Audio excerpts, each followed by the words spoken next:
Shri Ramdas Chougule sir यांना आपलं मनोगत व्यक्त करण्यासाठी निमंत्रित करीत आहे। आपल्या कर्तव्य बुद्धीने या सर्वांचा सत्कार त्या ठिकाणी ज्ञानभारती सामाजिक सेवा संस्थेचे अध्यक्ष माननीय श्री आबासाहेब दरे यांनी केलेला आहे। प्रथमतः मी सर्वांचे मनपूर्वक आभार मानतो। आज 5 सप्टेंबर हा दिवस दरवर्षी आपल्या भारताचे प्रथम उपराष्ट्रपती व दुसरे राष्ट्रपती डॉक्टर सर्वपल्ली राधाकृष्णन यांच्या जयंतीनिमित्त हा कार्यक्रम दरवर्षी आयोजित केला जातो। तमाम पिढीला मार्गदर्शन करणारे जे शिक्षक आहेत, कारण शिक्षकांमुळेच पिढी घडत असते। आज जरी एका क्लिकवर आपल्याला या ठिकाणी ज्ञान उपलब्ध होत असलं तरी सुद्धा शिक्षकांचं या ठिकाणी कार्य हे मोलाचं आहे आणि ते कोणालाही विसरून चालणार नाही। आज आबासाहेबांनी एवढा मोठा घाट घातलेला आहे, कारण त्यांना सुद्धा माहीत आहे की शिक्षक जर मनापासून कार्य करत असतील तर ते काय करू शकतात। आज जरी आपल्याला विविध प्रकारच्या अडचणी येत असतील, मला मान्य आहे की आपण खाजगी शाळेमध्ये काम करत आहोत आणि काम करत असताना आपल्या पाठीशी फक्त आपली संस्था उभी असते। जिल्हा परिषद शाळेचे शिक्षक असतील तर त्यांच्या पाठीशी पूर्ण शासन असतं, गावकरी असतात, संपूर्ण यंत्रणा त्यांच्या मागे पाठीशी असते। पण आज आपल्याला अनेक अडचणी आहेत आणि या अडचणीतून बाहेर काढण्यासाठी आपल्याला गरज असते ती संचालक मंडळाची। आणि मला वाटते ज्ञानभारती सामाजिक सेवा संस्था ही अतिशय उत्कृष्ट पद्धतीने या ठिकाणी काम करत आहे, बळ देत आहे। नक्कीच आपल्या पुढे जे प्रश्न आहेत ते सुटणार आहेत। आपण जर संस्थेच्या पाठीशी खंबीरपणे उभे राहिलो तर नक्कीच यातून आपल्याला काही मार्ग निघणार आहे। आज आबांनी जो सत्कार केला त्याबद्दल मी त्यांचे मनपूर्वक आभार मानतो, कारण जिल्हा परिषदेतील जे शिक्षक असतात त्यांचे सत्कार होत असतात, त्यांना आदर्श पुरस्कार मिळत असतात, जिल्हा पुरस्कार आहेत, तालुका पुरस्कार आहेत, राष्ट्रपती पुरस्कार मिळतात। पण आपल्या खाजगी शाळेतील शिक्षकांना हे पुरस्कार मिळत नाही, त्याची मला खंत वाटते। पण आमचा शिक्षक कुठेही नाउमेद न होता अहोरात्र आपलं कार्य करत आहे। मी आज गोकुळ प्राथमिक शाळेमध्ये 25 वर्षापासून काम करत आहे। माझ्या हातून विविध प्रकारचे विद्यार्थी घडत आहेत आणि मला या क्षेत्रामध्ये काम करतो याचा मला अभिमान वाटतो। नाही ज्ञानेन सदृशम पवित्रमेव विद्यते। ज्ञानासारखं या जगात, ज्ञानदानासारखं या जगात कोणतंही पवित्र कार्य नाही। आणि हे कार्य मी अगदी मनापासून करत आहे आणि हे कार्य करत असताना मला माझ्या पाठीशी आबासाहेब तर प्रथमपासूनच आहेतच, त्याचबरोबर आमच्या विद्यालयाच्या माजी मुख्याध्यापिका सौ कारखानीस मॅडम, त्याचबरोबर गोकुळ शाळेतील सर्व शिक्षक, ज्ञानभारती शाळेतील सर्व शिक्षक हे नेहमी मला सहकार्य करत असतात। शाळेमध्ये कोणत्याही प्रकारची अडचण आली तर त्या अडचणीतून बाहेर काढण्यासाठी त्यांचं मोलाचं मला सहकार्य होत असतं। आपण जो कार्यक्रम आयोजित केलेला आहे हा कार्यक्रम मला वाटते दरवर्षी आपण आयोजित करावा, त्यामुळे आम्हाला एक नवीन बळ मिळत असतं, काम करण्यासाठी एक उत्साह मिळत असतो।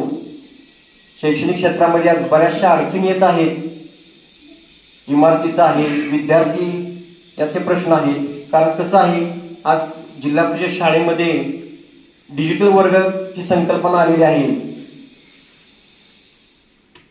आधुनिक क्षेत्रामध्ये विद्यार्थ्यांना घडवायचं असेल तर आपल्याकडं तशी साधनं देखील असणं आवश्यक आहे, पण आज तसं होताना दिसत नाही। आपल्याला फक्त खडू आणि फळा याच्या माध्यमातूनच शिक्षण द्यावं लागत आहे.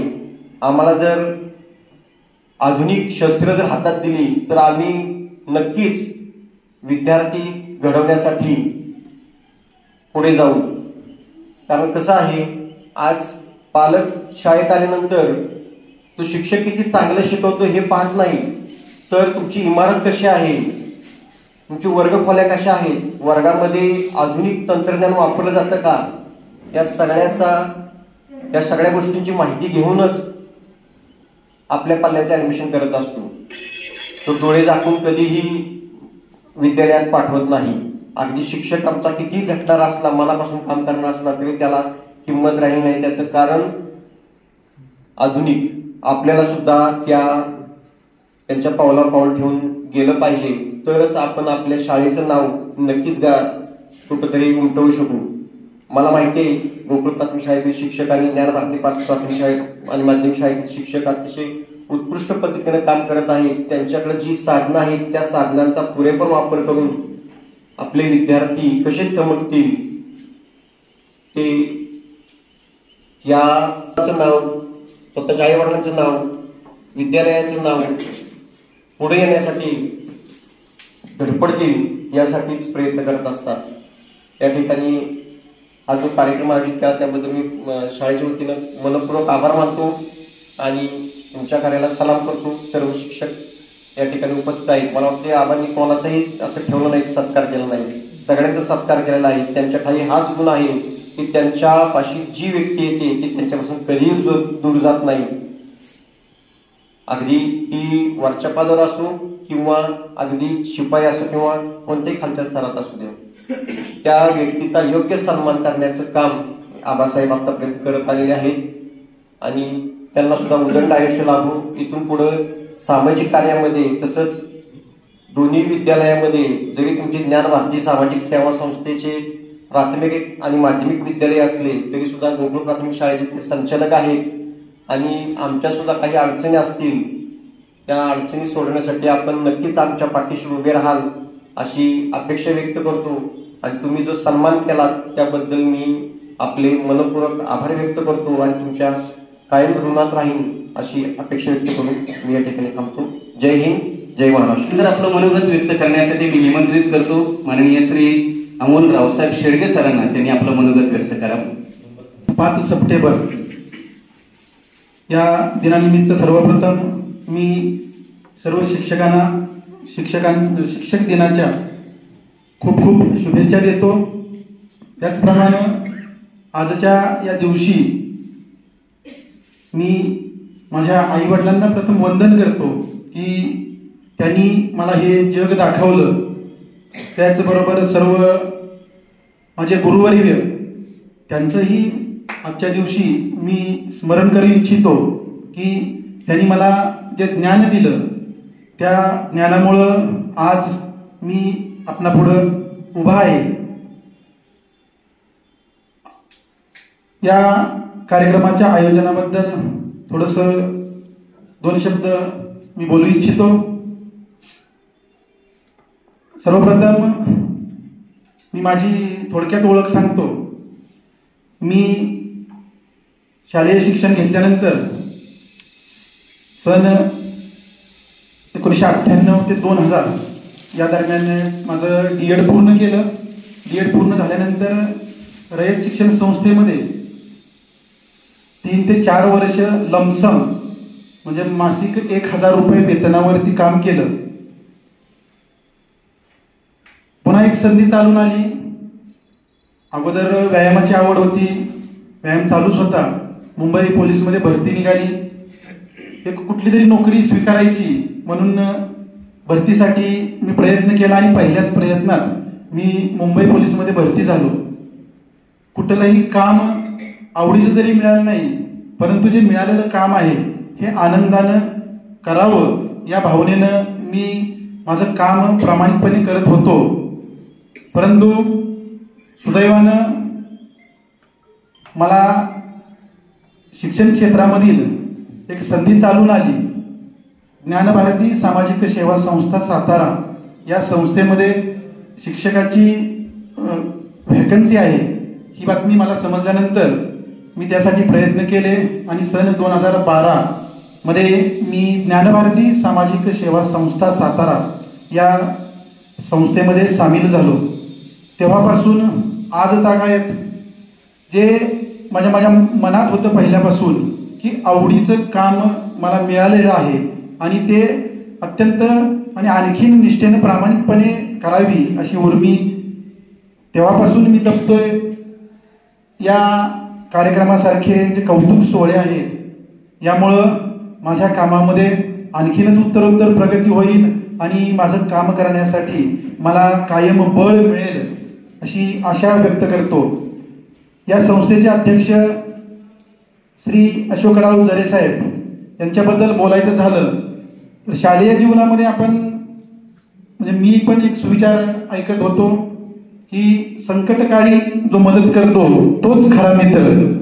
तसंच माणसाच्या जीवनामध्ये ज्या वेळी अडचणीच्या वेळी न सांगता न हाक मारता आपल्याला मदतीचे हात तयार असतात मदत करायला आणि पाठीवरती कायम कुणाची तरी थाप असते, अदृश्य अशी शक्ती असते.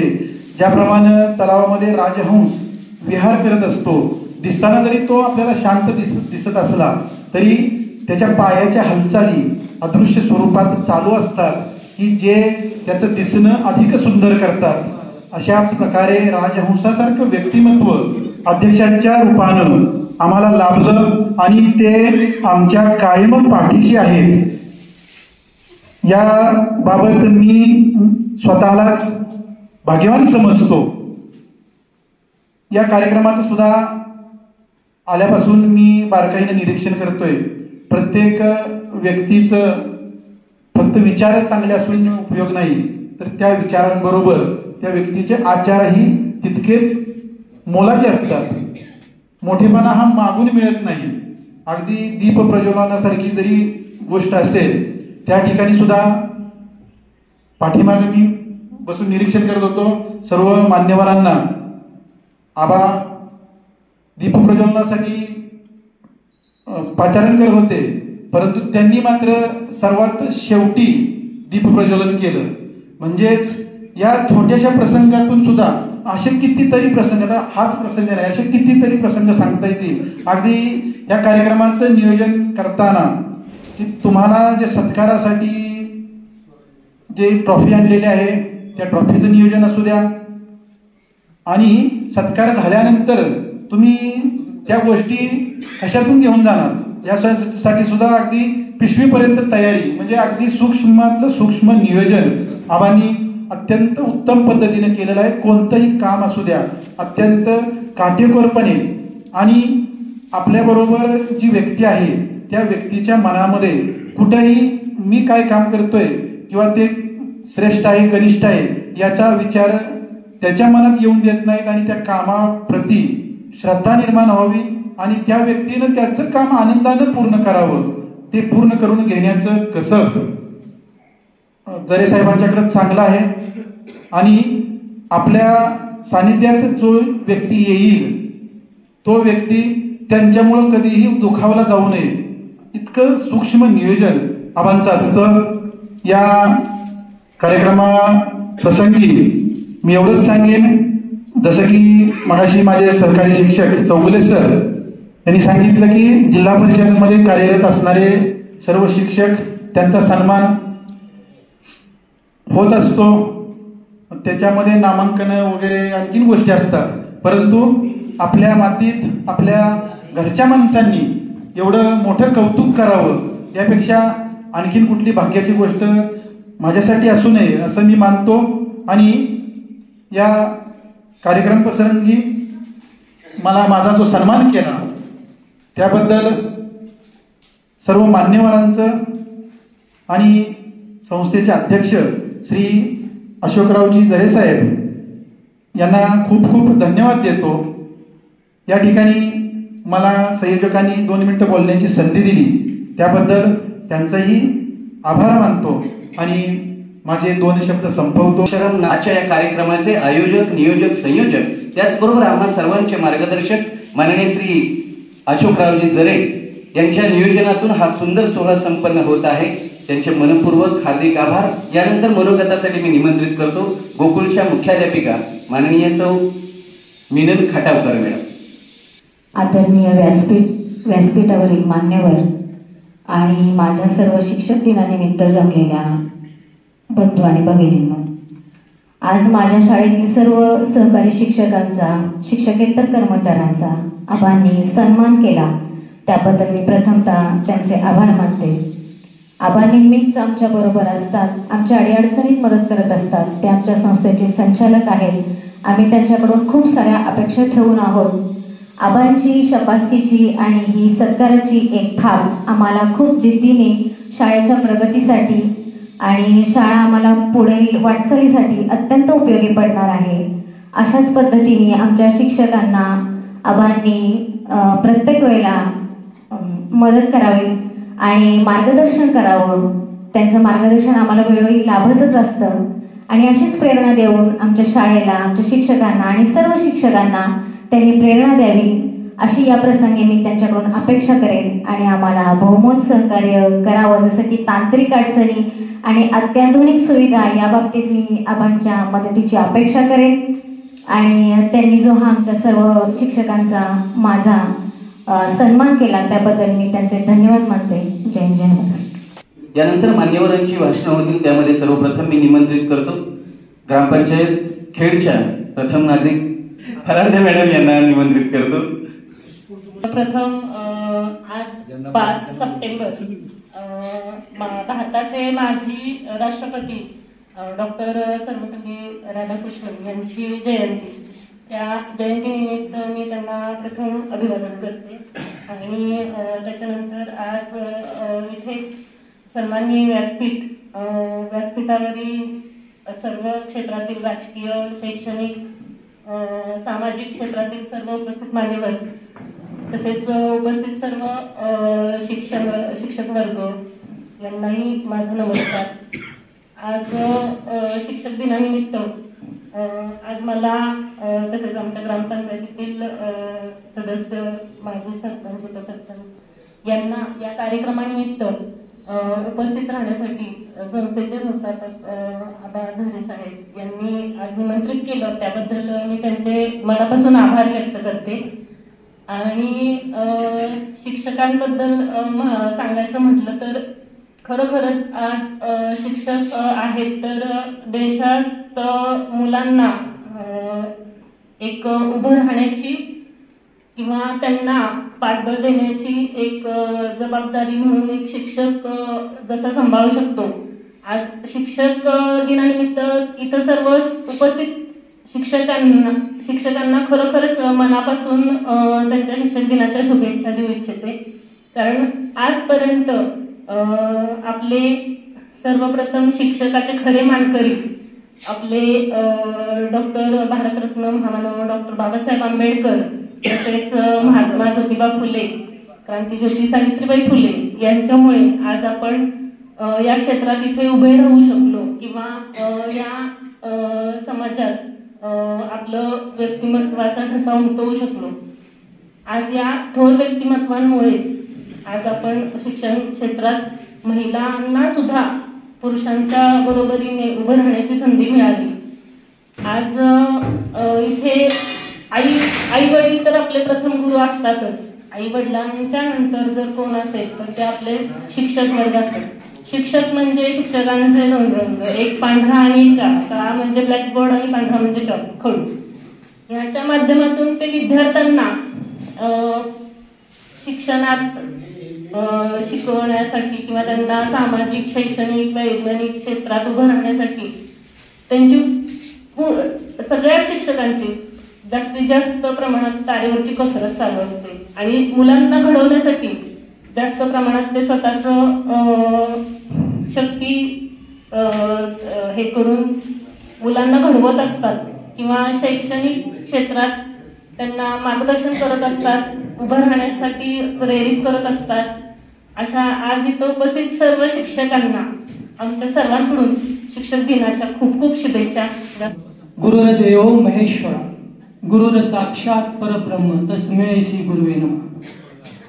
आता ताईंनी थोडक्यात शब्दामध्ये आम्हा सर्व शिक्षकांचं या ठिकाणी कौतुक केलं, तसंच सर्व मान्यवरांनी आम्हा सर्व शिक्षकांच्या पाठीवर कौतुकाची थाप टाकली आणि आम्हाला खरंच एक प्रेरणा मिळाली, एक बळ मिळालं. मी इथं उल्लेख करू इच्छितो की इथं उपस्थित असलेले सर्वच मान्यवर माझ्या दृष्टीने सर्वच जण शिक्षक आहेत. कारण आपल्या आयुष्यामध्ये येणारी प्रत्येक व्यक्ती आपल्याला काही ना काहीतरी शिकवत असते आणि त्यामुळे आपण सर्वजणच शिक्षक आहात आणि सन्मानाचे पात्र आहात. या ठिकाणी मला आवर्जून उल्लेख करावा वाटतो, गेल्या 2 वर्षापूर्वी आमच्या शाळेवर मोठं संकट आलेलं होतं. मेडिकल परिसरामध्ये आमचं विद्यालय पूर्वी होतं आणि अचानक त्या ठिकाणची जागा खाली करावी लागली. बुलडोजरनं आमच्या डोळ्यासमोर संपूर्ण इमारत जमीनदोस्त केली गेली. त्यावेळेला आबा साहेब या ठिकाणी नव्हते, मुंबईला ते शाळेच्याच कामासाठी मुंबई या ठिकाणी गेलेले होते. परंतु फोनवरून सुद्धा सातत्याने ते अधिकाऱ्यांशी संपर्क साधत होते आणि शाळा जरी पडली तरी सुद्धा त्यांनी आमचा धीर खचून दिला नाही. खरं तर त्या क्षणाला आधी दिवसा सुद्धा आमच्या डोळ्यापुढे अंधार पसरलेला होता, परंतु आबांनी आम्हाला आश्वस्त केलं, काही काळजी करू नका, जोपर्यंत मी तुमच्या सोबत आहे तुम्हाला काळजी करण्याचं कारण नाही. आणि त्यांनी जो शब्द दिला बरोबर त्याच रात्री आम्हाला या ठिकाणी आबांच्या सहकार्यातून आमदार साहेब महेशदादा शिंदे यांनी जी लक्ष्मी पतसंस्था त्यांच्या मालकीची इमारत आहे त्या ठिकाणी एका रात्रीमध्ये आमची त्यांनी सोय केली आणि हे ऋण आम्ही कधीच आयुष्यभर ते विसरू शकत नाही. आणि आबांचा स्वभाव असा आहे की एखादी गोष्ट जर ठरवली तर ती तडीस नेल्याशिवाय ते स्वस्त बसत नाही. किती संकट येऊ द्या, कितीही अडचणी येऊ द्या, त्याच्यातून मार्ग काढतात. आम्हा शिक्षकांना सुद्धा कायम सांगत असतात की कायम पॉझिटिव्ह विचार केला पाहिजे. या वयात सुद्धा ते ज्या गतीनं धावतात आम्ही सुद्धा धावू शकत नाही. ही मोठी म्हणजे जबरदस्त शिकण्यासारख्या गोष्टी आहेत की प्रत्येक गोष्टीमध्ये आपण पॉझिटिव्ह विचार केला तर मार्ग सापडतच राहतो. आपण घाबरलं नाही पाहिजे, घाबरत जाऊ नका, पुढे येत जा. आणि त्या पद्धतीनं आम्ही पुढे पुढे येत असतोय त्यांच्या पाठीशी. ते आमच्या पाठीशी उभे असतात आणि त्यांचं पाठबळ आम्हाला लाभतं आणि म्हणूनच आम्ही या ठिकाणी आज या सन्मानाचे पात्र ठरलेलो आहोत. जसं की आता पूर्वीच्या 2 वक्त्यांनी सांगितलं की जिल्हा परिषदच्या शिक्षकांचा सत्कार सन्मान होत असतो, परंतु असे सत्कार आम्हाला जरी नाही मिळाले तर त्याची आम्हाला खंत नाही, कारण आमचा पाठीराखा आमच्या पाठीशी उभा आहे आणि तोच आमच्यासाठी सगळ्यात मोठा सत्कार आहे. आज जो माझा या ठिकाणी सत्कार केला, या सत्कारामध्ये मला निश्चितच एक प्रेरणा मिळालेली आहे आणि जबाबदारी सुद्धा तितकीच वाढलेली आहे. निश्चितपणे 31 मेची ती दिवसाची नव्हे पहाटेची काळ रात्र होती आणि त्यावेळी घडलेला प्रसंग अक्षरशः डोळ्यासमोर उभा राहिला. आणि म्हणतात ना की एखादी गोष्ट घडताना उभी करताना आयुष्यातील किती काळ वाया जातो, म्हणजे काळ मार्गी लागतो, पण ते उद्ध्वस्त होताना क्षणाचाही वेळ लागत नाही. वेळ आली होती पण काळ नव्हता म्हणावा लागेल. उभारणारे हात जर मजबूत असतील तर कितीही मोठी इमले ढासळले तरी पुन्हा उभं करण्याची ताकद आपल्या रूपाने आबासाहेब आमच्या पाठीशी आहे. यानंतर आपल्या संस्थेचे संचालक माननीय श्री आमचे लाडके दीपक घाडगे सर या ठिकाणी आपलं मनोगत व्यक्त करीत आहे. व शिक्षक वर्ग, माझे बाकी सहकारी, मी आबांच्याबद्दल थोडंसं बोलत आहे. गेली 40 वर्ष आबांच्या मी बरोबर आहे. अतिशय वाईट परिस्थितीत जो मदत करतो तोच खरा गुरु आहे, हे लक्षात ठेवा. माझ्या अतिशय वाईट परिस्थितीत आबांनी मला उभं केलं. आज आयुष्यात मी त्यांच्यामुळे इथं उभा आहे आणि कसली वाईट गोष्ट आबांच्यामुळे आबा कधीही डगमगत नाही. आबांचा अगदी स्वच्छता, प्रत्येकाशी कशी वागणं, खाली शिपाई वर्ग असू द्या, आबांनी एका टेबलला 40 वर्ष काम केलं पण कुणालाही त्यांनी कधी दुखवलं नाही. शिपायापासून सरपंचापर्यंत आबा हे नाव का पडलं, त्यांचं आबा अशोक नाव. आणि आबा आबासाहेब बाबूराव जरे बा असे त्यांच्या ऑफिसमध्ये नाव पडलं. आम्ही त्यांना घरी दादा म्हणायचो, पण त्यांनी इतकं माणसांना जवळ केलं. त्यांच्या जवळ आलेला माणूस कधीही आजपर्यंत लांब गेला नाही. गरीबेतला गरीब माणूस होता, पण आबाने उभं केलं. आबा कसल्याही संकटाला कधीही डगमगत नाही आणि कधीही असं निराश होत नाही. कुणीही माणूस त्यांच्याजवळ आबा आणि आज आबांचं एवढं वैभव आहे. ते फक्त एक साधा क्लार्क माणूस होता, पण आज साहेबांना सुद्धा ते आपण तरी मागं पुढे बघत नाही. आज शाळा असू द्या, शेती असू द्या, किंवा त्यांचं आज कन्स्ट्रक्शनचा व्यवसाय असू द्या, त्यांची मुलंही त्यांना भरपूर मदत करतात. आणि आबांच्या शब्दावर कितीतरी माणसं शून्यातनं विश्व निर्माण केलेले. आज मला या व्यासपीठावर बोलायची जी संधी दिली त्या सर्वांची मी आभार मानतो. जय हिंद, जय महाराष्ट्र. या जन्मावर या जगण्यावर शतदा प्रेम करावं असं ज्यांना वाटतं ना, त्यामधील हे व्यक्तिमत्व. त्यामुळेच तर आज हा कौतुक सोहळ्याबरोबर गुणगौरव सोहळा सुद्धा या ठिकाणी होत आहे. यानंतर मी निमंत्रित करीत आहेत ज्ञानभारती माध्यमिक विद्यालयाच्या मुख्याध्यापिका जगदाळे मॅडम यांना. व्यासपीठावर उपस्थित सर्व मान्यवर, उपस्थित सर्व शिक्षक वृंद, सर्वप्रथम आजच्या शिक्षक दिनी ज्ञानभारती सामाजिक सेवा संस्थेचे अध्यक्ष माननीय आबासाहेब जरे व सर्व संचालक मंडळ यांनी आमचा जो गौरव केला, सन्मान चिन्ह दिलं, त्याबद्दल मी आभार व्यक्त करते. ज्ञानभारती माध्यमिक विद्यालयाला मी 2011 पासून जवळजवळ 14 ते 15 वर्ष झालं मी शाळेमध्ये ज्ञानदानाचे कार्य करते. हे कार्य करत असताना बऱ्याच अडचणी आल्या, परंतु या अडचणीवर मात करण्यासाठी नेहमीच ज्ञानभारती सामाजिक सेवा संस्थेचे अध्यक्ष आबा आणि सर्व संचालक मंडळ यांची नेहमीच साथ लाभली. त्यामुळेच आपल्या शाळेचं नावलौकिक किंवा शाळेच्या कार्याचा आलेख हा उंचावत गेला आणि इथून पुढेही नक्कीच आपल्या शाळेच्या कार्याचा आलेख उंचावत जाईल अशी मी आशा व्यक्त करते. फक्त शाळेमध्ये विद्यार्थ्यांना ज्ञानाचेच धडे न मिळता विद्यार्थी हा सर्व गुण संपन्न झाला पाहिजे, तो शिकला पाहिजे, त्याची आणि समाजाची बांधिलकी निर्माण झाली पाहिजे. या उद्देशाने आपण जी आपली आधीची जी शाळा होती त्याच्यामध्ये विविध प्रकारची झाडे लावली होती. आणि फक्त झाडेच लावली नाही तर त्याचं इतकं नियोजन करून दिलं होतं की प्रत्येक वर्गातील मुलाला त्या झाडांची वाटणी करून त्या झाडांची निगा कशी राखावी, ती बाग कशी फुलवावी याबद्दल नियोजन करून दिलं. आणि त्या पद्धतीने ज्ञानभारती शैक्षणिक संकुलाचा काही कालानंतर 30 मे रोजी मेडिकल कॉलेजच्या 31 मे रोजी मेडिकल कॉलेजच्या बांधकामामुळे आपली ती इमारत पाडली गेली. तेव्हा खरंच आमच्या सर्वांसमोर एवढा मोठा अंधार पसरलेला होता. भावनांना म्हणजे मनातील भावना डोळ्यातून वाहत होत्या, अश्रू वाहत होते की खरंच कळत नव्हतं, संपूर्ण पुढे अंधार होता. परंतु आबांनी एका शब्दात सांगितलं की काळजी करू नका, नक्कीच आपल्या ह्याच्यातून चांगलं होणार आहे. आणि एका दिवसात आमदार साहेब महेशजी शिंदे साहेब आणि अरुणाताई बर्गे मॅडम यांच्या सहकार्यातून आपली लक्ष्मी सहकारी पतसंस्था आपल्या शाळेसाठी मिळाली आणि तिथं आपली शाळा डौलाने आज उभी आहे. आणि इथून पुढे सुद्धा शाळा नक्कीच नावलौकिक वाढवेल. आपल्या सर्वांचे सहकार्य कायमच लाभो अशी मी आशा व्यक्त करते. धन्यवाद. मेची सकाळ काय होती ऐकूया थोडस शब्द. रात्री फक्त कल्पना देण्यात आली होती आदल्या रात्री ते उद्या येणार आहेत.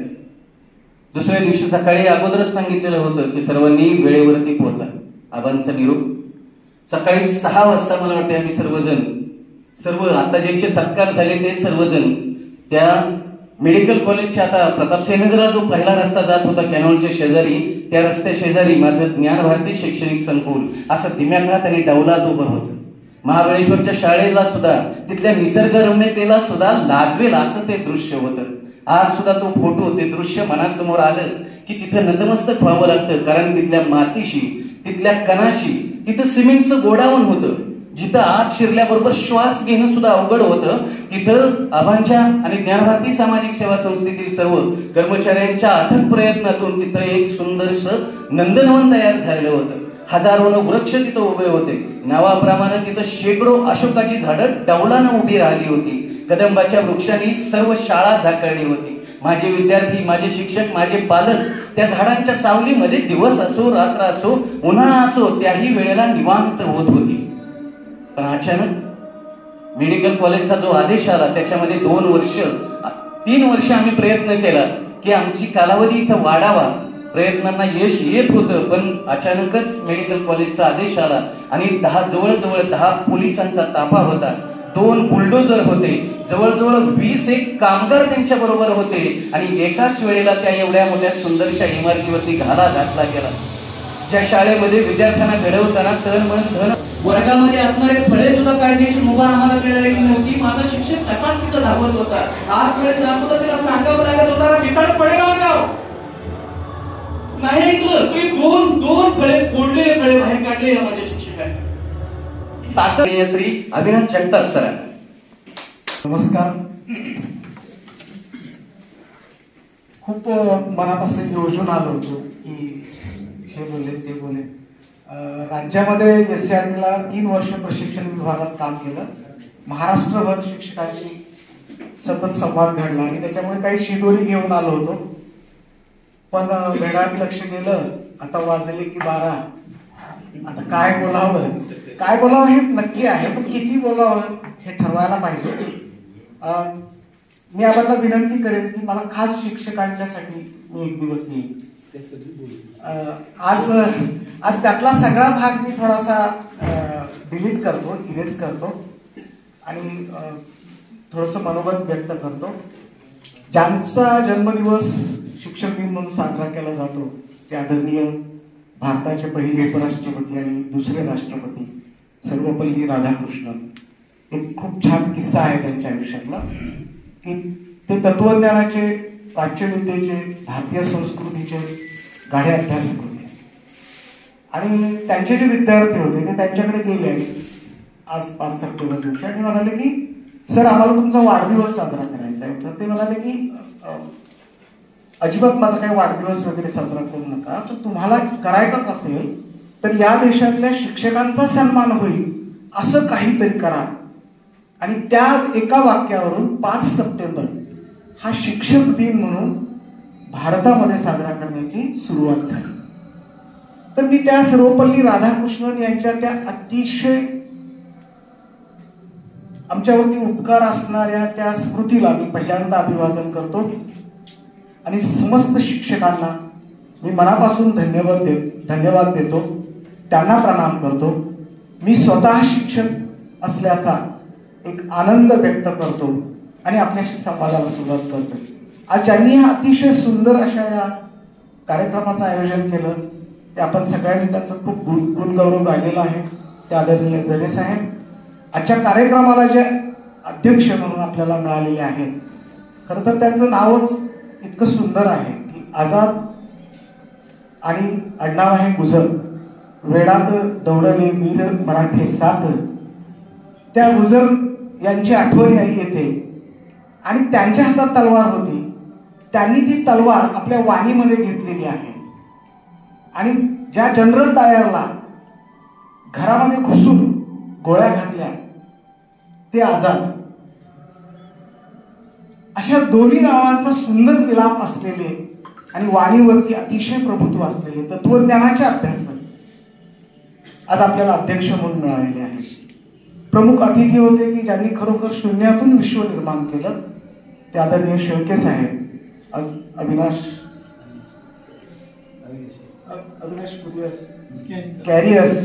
कॅरियर्स ही त्यांची खूप मोठी कंपनी आहे.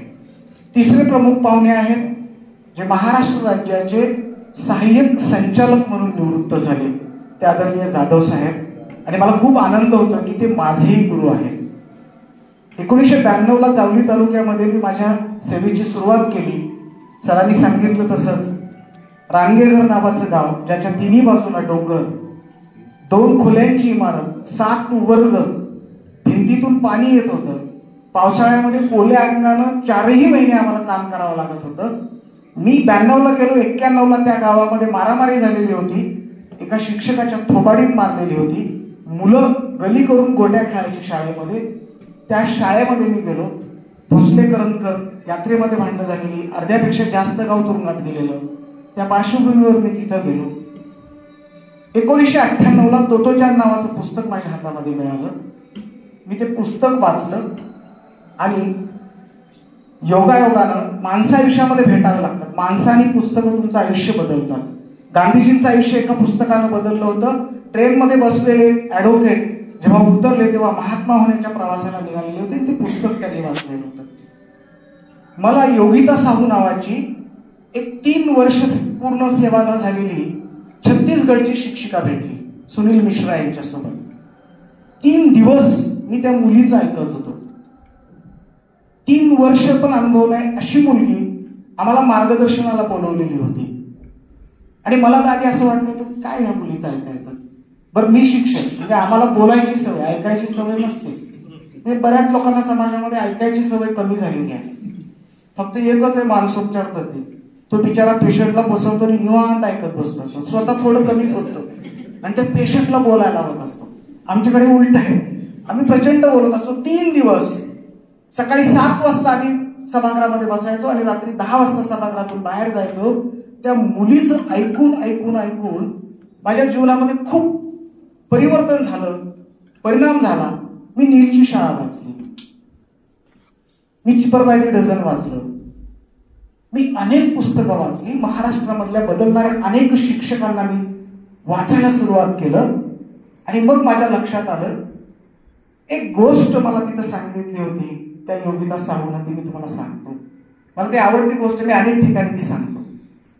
तिने आधी आम्ही गेलो तेव्हा आमच्या प्रशिक्षणाला सुरुवात अशी झाली कि आप महाराष्ट्र के बहुत छोटे छोटे गांवों से आए हुए टीचर हैं, तो मैं पहले ये जानना चाहती हूँ कि आपकी समस्याएं क्या है. आणि आम्ही अर्धा दिवस तिला समस्या सांगत होतो. माझ्या समस्या असंख्य होत्या. मी 5 किलोमीटर पायी जायचो, 9:30ला दरेफाट्यावर उतरायचो आणि 10:15ला 45 मिनिटात शाळेत जायचो. शाळा आमची 5:30ला सुटायची. मी 4:45ला शाळेतून निघायचो आणि 5:30ची आमची एक एसटी असायची मेढ्यावरून येणारी जी आणीवडी मार्गे साताऱ्याला यायची. ती एसटी आम्ही पकडायचो, पळत यायचो, बांधाने पळत यायचो. आम्ही भिजलेल्या अंगाने काम करायचो. त्या आम्ही आमच्या समस्यांचा पाडा सांगितला सगळा. तिने सगळ्यांच्या समस्या शांतपणे ऐकून घेतल्या आणि ती आम्हाला म्हणाली तुम्हाला आपने रामायण के बारे में तो बहुत पढ़ा होगा, सुना होगा. आम्ही म्हटलं हो रामायण आम्हाला मोफत देते, आम्हाला विचारा काय रामायणातलं हवंय ते. म्हणाले की लक्ष्मण जब मूर्छित हो गए थे तब क्या हुआ था. आम्ही सगळी स्टोरी सांगितली तिला की असं झालं. मग हनुमानजी गेले आणि ती संजीवनी बुटी सापडत नव्हती तर पहाड उचलून आणला. बोली क्या ये मुमकिन है, कोई पहाड़ उठा सकता है. उनके सामने समस्या थी कि उस संजीवनी बूटी को कैसे पहचाने. तो फिर क्या हुआ, आपको जो पता नहीं है वो अब मैं बताती हूँ. आणि मी ती गोष्ट ऐकायला लागलो. ती गोष्ट माझ्या मनावरती बोलली. ती असं म्हणाली की संजीवनी सापडत नाही ही जगातल्या सगळ्याच लोकांच्या समोर समस्या आहे. फक्त ती समस्या त्यांनाच सोडवता येते जे समस्येपेक्षा मोठे होतात. जादू केला, चमत्कार केला, काय केलं मला माहित नाही, पण हनुमानजी त्या समस्येपेक्षा मोठे झाले आणि त्यांनी ती टेकडी लिलया उचलली. आयुष्यात माणूस जेव्हा समस्येपेक्षा मोठा होतो तेव्हा समस्येला अलगद उचलून घेतो. दुसरी एक गोष्ट मला एका पुस्तकामधून मिळाली. मी त्या गोष्टीचा अजून खूप मोठा विस्तार करायचा प्रयत्न करतोय. ती गोष्ट मला आपल्याला सांगायला खूप आवडेल. मी इथं एका जिल्ह्याच्या एका प्रशिक्षण वर्गामध्ये गेलो. ती गोष्ट अशी होती, आता बरेच जण त्या गोष्टीचा उल्लेख करतात. ती गोष्ट अशी होती की या जगामध्ये कोणतीही गोष्ट 2दा जन्माला येते. म्हणजे काही वर्षानंतर नव्हे. पटतंय का तुम्हाला हे? या जगामध्ये कोणतीही गोष्ट 2दा जन्माला येते. Are you agree with me? आता मी एक्सप्लेनेशन विचारलं, सांगा कशी येते जन्माला. खूप साधी गोष्ट आहे की ज्या मोबाईलचा आम्ही आता इतके वेडे झालेलो आहोत, दिवाने झालेले आहोत, आम्हाला त्याच्याशिवाय करमत नाही, तर तो मोबाईल आधी कुणाच्या तरी कल्पनेमध्ये जन्माला आला होता की मी एक असं साधन बनवेल जे साधन जगातल्या कुठल्याही कानाकोपऱ्यात कोणत्याही वायर शिवाय, कोणत्याही कनेक्टिव्हिटी शिवाय मी जोडून दाखवेल. ही कल्पना आधी कुणाच्या तरी डोक्यात आली होती. ती प्रत्येक गोष्टीची कल्पना, हा कार्यक्रम घ्यावा ही कल्पना आधी जरी साहेबांच्या डोक्यामध्ये आली आणि हा आज कार्यक्रम प्रत्यक्षात होतो. कोणतीही कल्पना आणि मेंदूमध्ये जन्माला येते. 1998 साली मला स्कॉलरशिपचं सुपरविजन दिलेलं होतं आणि मी सुपरविजन करत असताना तिथल्या एका शिक्षकांचा मुलगा मला आधीच सांगितलं होतं की फार हुशार मुलगा आहे तो, त्याला काही त्रास होणार नाही याची काळजी घ्या. आणि मी सुपरविजन करतोय. अचानक एका मुलानं मला विचारलं की सर हे मला समजत नाही. मी तो प्रश्न वाचला आणि मी म्हटलं थांब जरा. तब्बल 15 मिनिटं मी त्या प्रश्नाबरोबर झुंजत होतो आणि मला उत्तर माहिती होत नव्हतं. मी त्याला म्हणालो की तू सोडव तुझं तू, मला अधिकार नाही तुला सांगायचा. पण ही माझी पळवाट होती. मी घरी आलो, मी पुन्हा विचार करायला लागलो की एक प्रश्न इयत्ता चौथी आणि 7वीला त्यावेळेला स्कॉलरशिप असायची की 4थीच्या मुलाचा एक प्रश्न मी सोडवू शकत नाही 15 मिनिटात. हा शिक्षक म्हणून माझा अपमान आहे. आणि मी त्या वर्षी मुख्याध्यापकांना सांगितलं की मी या वर्षापासून स्कॉलरशिप सुरू करणार आहे. त्या वर्षी माझ्याकडे आता 5वीचा वर्ग. 1998ला माझ्याकडे 5वीचा वर्ग होता आणि 2001ला त्याच शाळेमध्ये माझे पहिले 2 विद्यार्थी स्कॉलरशिपला लागले. त्यातला एक विद्यार्थी आज फॉरेनला आहे. एक विद्यार्थी पुण्याच्या TCS मध्ये काम करतोय. छान RCC घर बांधले त्यात.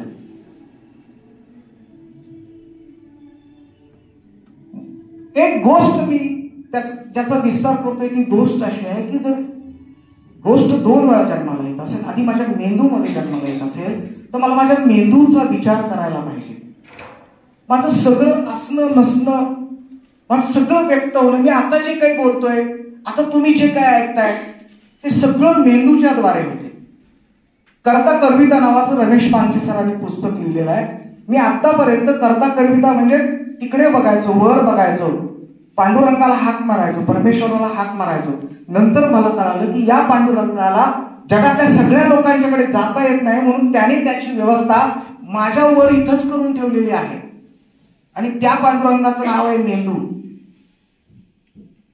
म्हणून बुद्ध अतदीपो भव म्हणतो, तूच तुझ्या जीवनाचा शिल्पकार म्हणून अनेक जणांनी हे म्हटलेलं आहे. तर मीच माझ्या जीवनाचा शिल्पकार आहे. तर मग माझा राग, माझं अपयश, माझ्या सगळ्या गोष्टी याला मी कुठेतरी डिकोड करायला पाहिजे.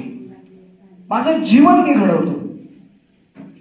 मग ते शेळके सर असतील, आबासाहेब असतील, त्यांच्या सहकार्याने सांगितलं की एक अकाउंटंट गोडाऊनमध्ये शाळा सुरू करतो, एक पतसंस्था सुरू करतो, शाळा सुरू करण्याचं स्वप्न बघतो, ती सुरू करतो, त्याला संकट येतात.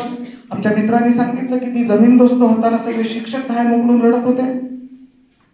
सरस्वती मातेचा पुतळा फोटो बाहेर होता. अंगावर शहारे आणणाऱ्या गोष्टी आहेत.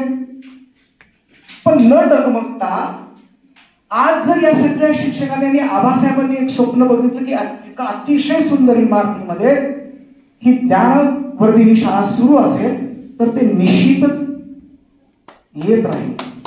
ते होणारच आहे. स्वप्न पाहणं, त्या स्वप्नांचा पाठलाग करणं आणि त्यासाठी मेंदूचा सतत अभ्यास करत राहणं, माझं असणं नसणं, माझं विचार करणं सगळं त्या गोष्टीवरती आहे.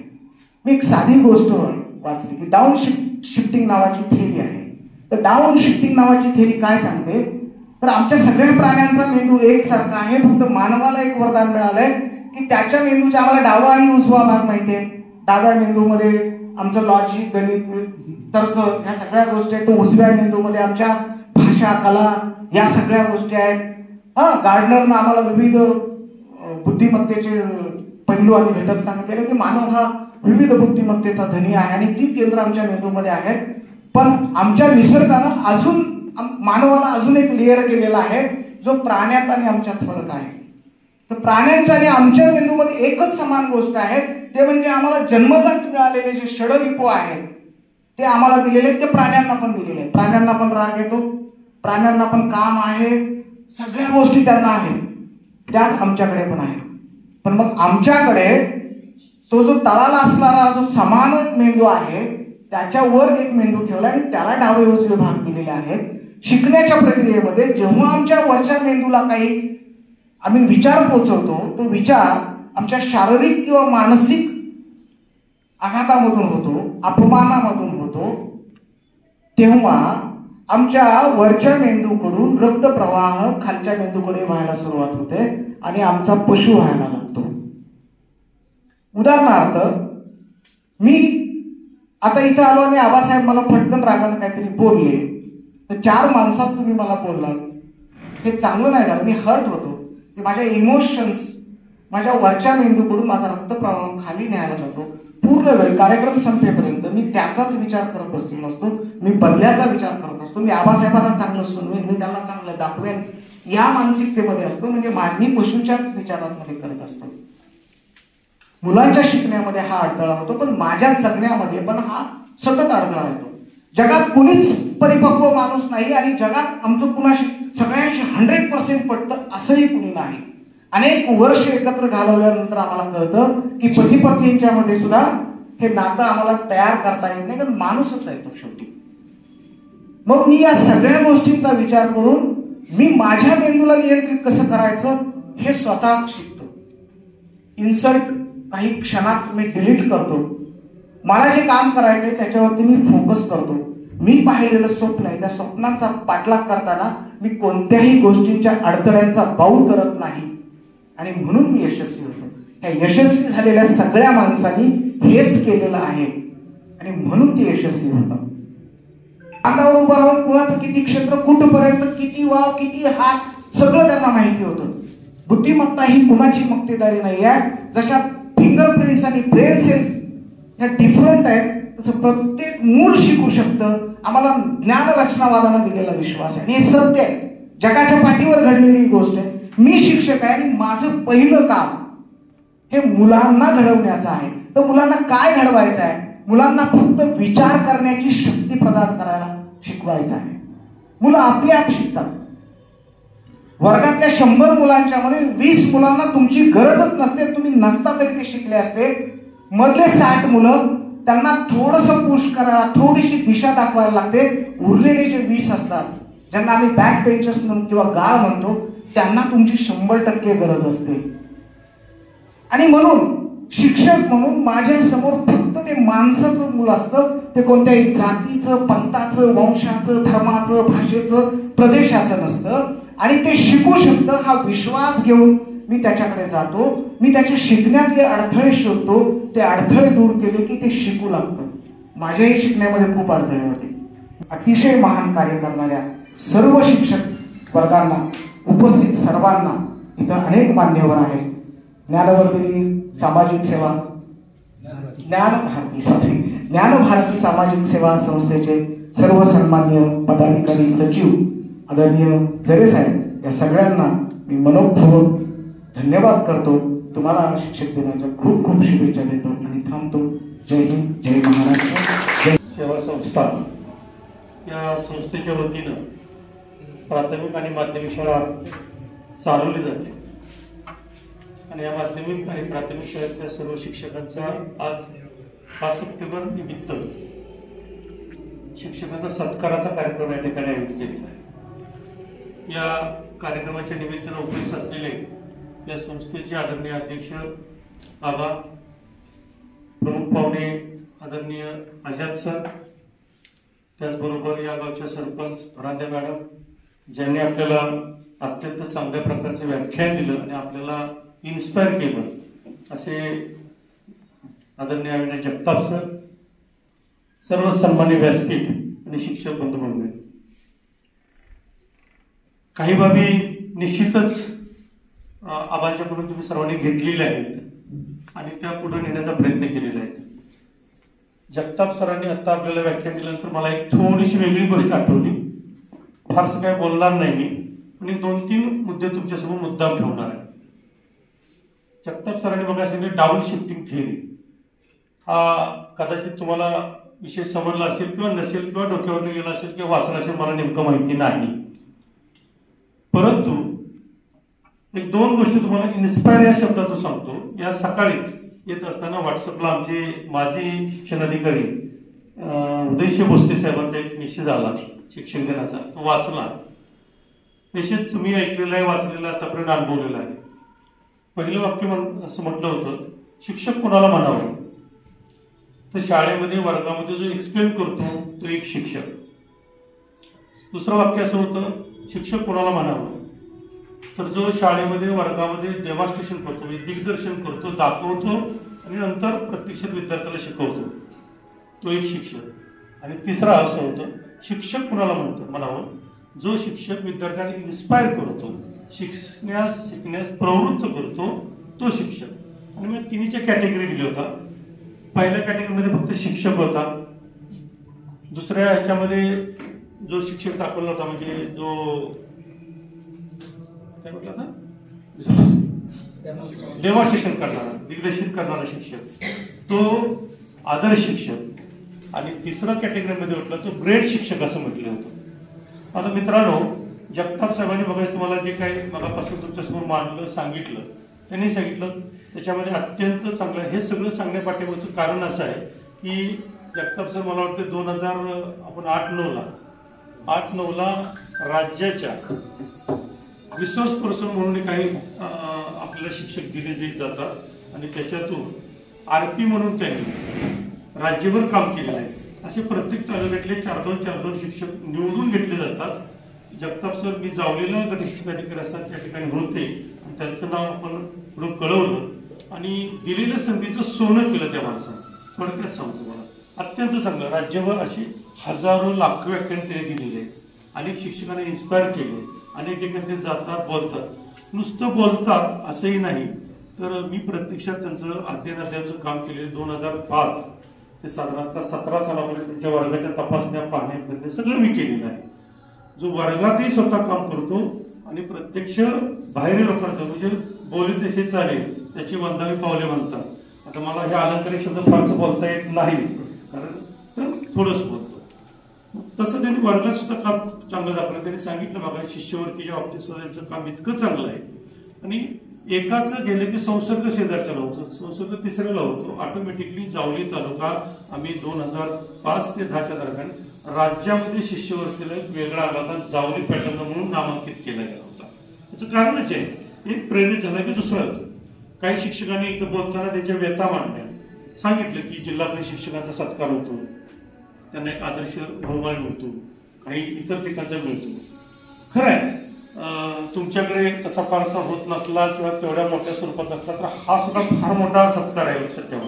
कारण मी असं जे काही वाचनात कुठेतरी आलं होतं किंवा ऐकण्यात आलं, 2 मित्र असतात तर तो मित्र बोलतो की मोठे झालेले असतात, लहानपणापासून मोठे नोकरी लागतात, सगळं होतात, कुटुंब घेऊन कुठेतरी मुंबई पुण्याला राहत असतात. एक मित्र दुसऱ्याला म्हणतो, अरे असं असं आहे, तुझी आई कुठे असते?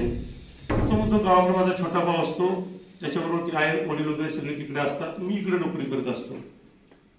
मग त्याला प्रश्न विचारला होता, तुझी आई कुठे असते? तर त्याचं उत्तर फार मोठं महत्वाचं आहे. माझी आई लहानपणापासून माझ्याबरोबर नसते तर मीच तिच्याबरोबर असतो. आईसारखा दातृत्व करणारा तुमच्या समोर असताना आणि तुम्हाला सातत्यानं मार्गदर्शन करणारा अशोक झरे साहेब जर असतील तर तुम्हाला बाकीच्या कुठल्या गोष्टी राहणार नाही. तरी पण आम्ही बघा एक चर्चा करत असताना काही गोष्टी तुमच्या मुद्दा मांडतो. निश्चितच प्रत्येकाला खचित असतं की आता हे आदर्श पुरस्कार जे तालुका पातळीचे असते, जिल्हा पातळीचे, राज्य पातळीचे, राष्ट्रीय पातळी, या सगळ्या कमिटीमधून मी काम केलेलं आहे आणि प्रत्यक्षात ते सगळं अवलंबलं सुद्धा आहे. पण ह्या सगळ्या गोष्टी करत असताना तिथं स्पर्धा फार मोठी असते. मी अशोक झरे साहेबांचं नेतृत्व निश्चितच चांगलं आहे, कारण त्यांना माणसं जोडता येतात, नेतृत्व करणं हा त्यांचा जन्मजात एक अंग आहे, बरोबर आहे मग. आणि त्यामुळं जेवढ्या काही संस्था, म्हणजे याच्यामध्ये खाजगी प्राथमिक शाळा असतील, खाजगी माध्यमिक शाळा असतील, आपण सातारा शहरापुरते मर्यादित ठेवूया आणि सातारा शहरातल्या सगळ्या संस्थेला एकत्र करणं आणि संस्थेमार्फत सगळ्यांच्या एकत्र करून सातारा पुरस्कार, सातारा आदर्श शिक्षक पुरस्कार पुढल्या वर्षी आपण देण्यासाठी प्रयत्नशील राहूया. आणि मग त्या स्पर्धेमध्ये उत्तरेसाठी तुम्ही सर्वांनी कामं केली पाहिजे. आता ह्या सगळ्या गोष्टी हे करूया, तुमच्यावर मी असेल, सगळ्या संस्था आपण एकत्र करू, बोलू, त्यांच्या संस्था अध्यक्षांना सांगू.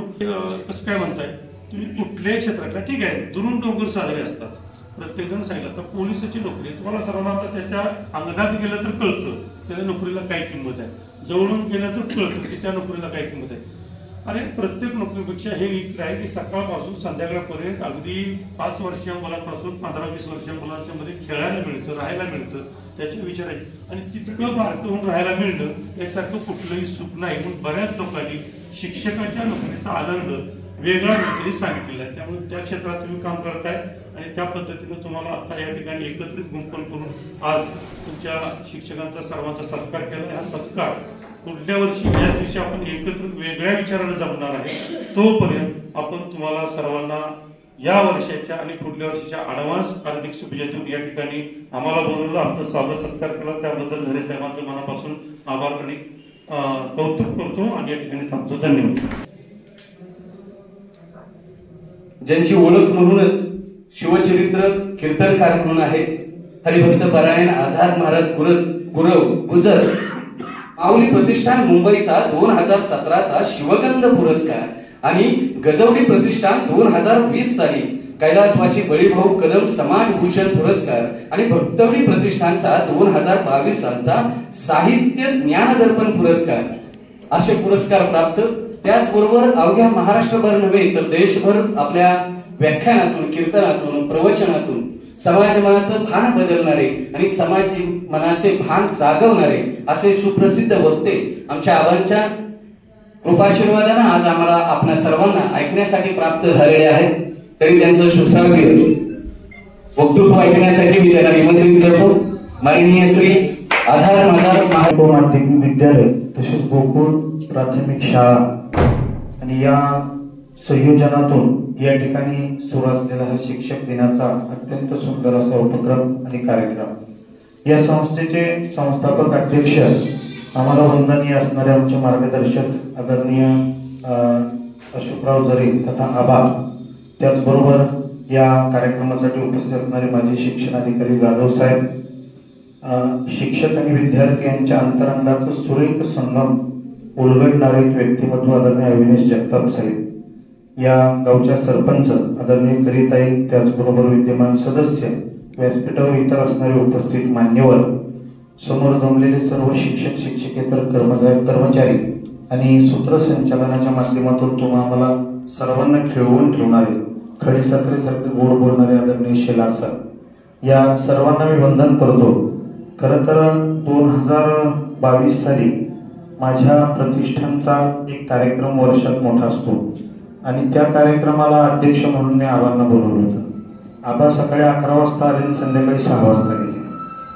म्हणजे दिवसभर आबांना थांबावं लागलं संपूर्ण कार्यक्रम होईपर्यंत. अगोदर सर्व आमचे 100-125 विद्यार्थ्यांची भजनं, त्यानंतर तो गुरुपूजनाचा सोहळा, त्यानंतर मनोगत, पण आबा बसून राहिले आणि जाताना आबा म्हणले मला तुम्ही दिवसभर गुंतवले पण मी अर्धा दिवस तरी तुम्हाला एकदा गुंतवेन, त्याचा वचपास केला. आणि परवा दिवशी आबांनी मला 3 दिवसापूर्वी फोन केले. गणपती उत्सवामुळे कार्यक्रमांची धावपळ, रात्री मी खूप उशीर आलो कार्यक्रमावरून आणि मी सकाळी दुपारी जेवतो, रात्री जेवत नाही. नरेंद्रचे फोन सुरू झाले, आबांचा फोन येतोय, ठीक आहे म्हटलं चहा तरी आपण घेऊन नंतर जाऊया. तर महिन्यातून 2-3 वेळा आबांचा फोन मला येतो. त्यांना माहिती मी येत नाही, खाली मला वेळ नाही मिळत, तरी आबा आवर्जून मला फोन करतात, महाराज कुठे आहे, छोटू आलाय, नरेंद्र आलाय, या तुम्ही चहा प्यायला या ठिकाणी बसू. हलणारी माणसं अनेक असतात पण स्वतः जागेवर बसून दुसऱ्यांना सतत हलवणारे व्यक्तिमत्व म्हणजे अत्यंत प्रगल्भतेनं हलवतात. कोणतं काम कसं करायचं, कार्य कसं करायचं, तर सुंदर नियोजन. म्हणजे आपण इतका वेळ बसलोय, 2-2.5 तास आपण बसताना सुद्धा शेलार महाराज मध्ये मध्ये एक तुतारी द्या जाणून इतकी सुंदर कवनं सांगतायत. निवेदक आणि सूत्रसंचालक हा कार्यक्रमाचा खरंच कणा असतो. आता आम्ही एका कार्यक्रमाला खासदार साहेब माझे आणि मी पाहुणे होतो आणि एक लेडीज निवेदिका होत्या आणि त्या निवेदन करत होत्या आणि निवेदिकेने सुरुवातच केली, बरं आता शांत बसा, आता पाहुणे आलेले तर आता पहिले पाहुणे दिवे लावतील, आता प्रज्वलन म्हणते आहे तर पाहुणे पहिले दिवे लावतील. दिवे लावतील म्हणजे मी त्यांच्या म्हणजे त्या विनोदीच बोलतात. म्हणजे एखाद्या कार्यक्रमात निवेदकच जर विनोदी असेल तर आणखीन त्याच्यामध्ये प्रगल्भता येते बरं का. तर शेलार साहेबांनी आपल्याला खेळवून ठेवलं आणि अध्यक्ष म्हटल्यानंतर जाधव साहेबांनी सांगितलं की सगळ्यांचं ऐकावं लागतं आणि नंतर जगताप साहेब आपली खंत हेच आहे की आपल्याला ऐकायला कमी मिळतो, बोलणं आपलं जास्त असतं, माझंही बोलणं. पण आज मला आनंद वाटला की शिक्षक जो क्षणाक्षणाला शिकवतो तो शिक्षक आणि क्षणाक्षणाला शिकतो तो विद्यार्थी. चांगल्या शिक्षकाला अगोदर चांगला विद्यार्थी व्हावं लागतं आणि आयुष्यभर विद्यार्थी म्हणून जगावं लागतं. तानसेनच्या लोककथेमध्ये एक लोककथा आलेली आणि त्या लोककथेमध्ये एका गावातला एक गायक मुलगा आहे, तरुण आहे, लहानपणापासून गात असतो, सुंदर गात असतो, सगळे मंत्रमुग्ध होऊन त्याचं गाणं ऐकत असतात. गाणं ऐकणाऱ्यांचा एक वेगळा वर्ग असतो श्रोत्यांचा चांगल्या पद्धतीनं गाणं ऐकणारे एक वेगळे असतात आणि कसंही गायलं तरी ज्यांना आनंद होतो असेही काही श्रोते असतात. त्यांनाही त्याचा वा काय छान गायलं. आम्ही कीर्तनाला गेल्यानंतर जर चांगले गायक स्वरातले नसतील तरी आम्हाला क्या बात आहे म्हणावं लागतं, तर 2 तास कीर्तन चांगलं होतं. आता आपण जर म्हटलं स्वर नाही तर मग ते कीर्तनात वाटवं ठरलेलं आहे. मग तो म्हणतो बघतो आता यांच्याकडे. तसं 2-3 तास घाम गाळून चांगलं भजन गायल्यानंतर शेजारचा ऐकणारा म्हणतो बुवा आता वाईट काहीतरी चांगलं म्हणा. 3 तासानंतर 3 तासानंतर आता काय चांगलं म्हणायचं बरं का मला सांगा. तसं तानसेनला हरवण्याकरता तो निघाला. गावानं त्याला शिदोरी बांधून दिली, जा आमच्या आशीर्वाद तू इतका गातोस जा. तानसेनच्या दरबाराच्या बाहेर एक घंटा होती. ज्याला तानसेन बरोबर लढायचे स्पर्धा करायची त्यानं ती घंटा वाजवायची. आणि तो निघाला. दर मजल करत 12-13 दिवस दिल्लीला यायला त्याला लागले. कपडे मळले होते त्याच्याने. मळलेल्या कपड्यानं नदीवर आला. एक 80-85 वर्षाची जग्ग म्हातारी होती. पांढरे केस लुगडं फाटलेलं आणि ती धुणं धुवत होती त्या ठिकाणी. तो तिथं आला. माई थोडं द्रव्य देतो, माझे कपडे धुते का तुम्हाला नाही धुता येत. म्हणजे अरे तू नवीन दिसतोस, धुते कपडे, तुझे पैसे नको म्हणून कशा करता आला इकडे. मी उत्तम गायक आहे आणि तानसेन महाराजांची स्पर्धा करायला मिळालो. लवकर संध्याकाळच्यात मला ती घंटा वाजवायची. म्हातारीनं पायापासून डोक्यापर्यंत त्याला पाहिलं आणि म्हातारी म्हणली बरं ठीक आहे तुम्ही स्पर्धेला आलाय, त्या झाडाखाली बसा, मी तुमची कपडे धुते. पण मला एक सांगा, तुमची कपडे मी ताज्या पाण्यानं धुका शिळ्या पाण्यानं धुते. तो लागला म्हातारीकडे पाहायला. म्हातारी असं काय म्हणते. पण तोही म्हटला ठीक आहे मग थोडी जरा ठीक आहे ताज्या पाण्यानं धुवा. बरं ठीक आहे बसा तिथं. म्हातारीनं पद्मासन घातलं आणि मेघ मल्हार राग आलवायला सुरुवात केली. 80 वर्षाची म्हातारी होती. पद्मासन घातलं तो पाहतोय आणि तिने मेघ राग त्या ठिकाणी बैराग मध्ये तो येतो त्याचं वर्जन आणि तो गायला सुरुवात केली.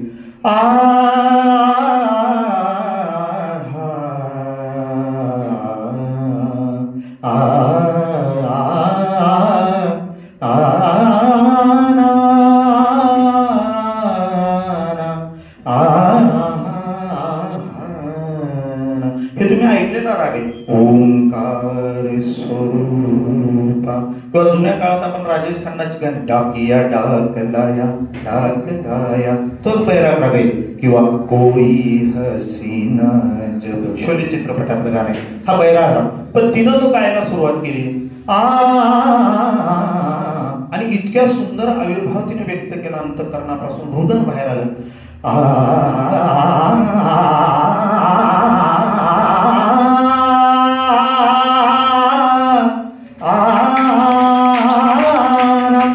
आणि तिथेच मेघ आले. ती बसली होती तिथे मेघ आले आणि पाऊस पडायला लागला आणि त्या पावसाच्या ताज्या पाण्यात कपडे धुवायला लागले. हा झाडा घालून बसतोय. तानसेन महाराजांना हरवायला लागले.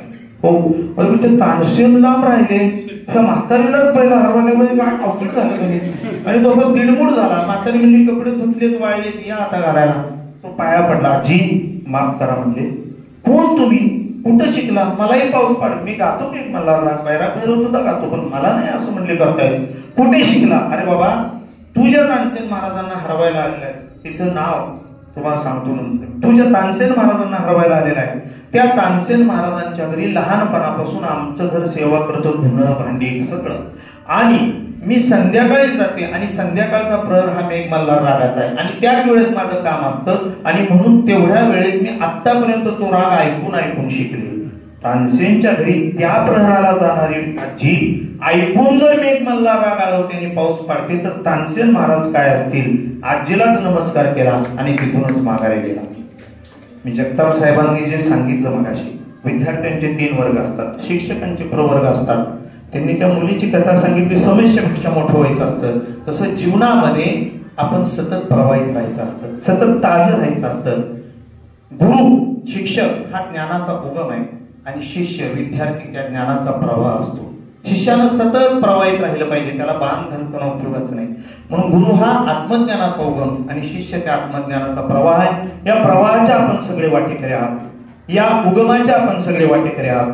म्हणून मी एकच सांगेन की मगाशी तुम्ही सांगितलं की 31 तो दिवस होता आणि त्या दिवशी आबांनी मलाही सांगितलं होतं, मला एका वेळी फोन केला होता, महाराज असं असं आमची शाळा इतकी सुंदर होती, मला पुलंची एक सुंदर कविता आठवते. त्यांच्या विद्यार्थ्याचं सगळं घर गाव त्या पुरामध्ये महापुरामध्ये वाहून जातं आणि तो सरांकडे येतो आणि दिनवाण्या चेहऱ्यानं सरांकडे पाहतो. त्याला थोडीशी आधाराची गरज असते आणि ते काव्य म्हणून ओळ आहे त्याला सोडलेलं. ओळखलं का सर मला पावसात आला कोणी कपडे होते करदमलेले केसांवरती पाणी क्षणभर बसला नंतर हसला बोललावरती पाहून गंगामाई पाहुणे आली गेली घरट्यात राहून माहेर वाशिन पुरीसारखी चार भिंतीत नाचली मोकळ्या हाती जाईल कशी बायको मात्र वाचली भिंत कचली चूल विजली होते नव्हते नेले प्रसाद म्हणून पापण्यांमध्ये पाणी थोडे ठेवले. खिशाकडे हात जातात हसत हसत उठला. खिशाकडे हात जातात हसत हसत उठला. पैसे नको सर जरा एकटेपणा वाटला.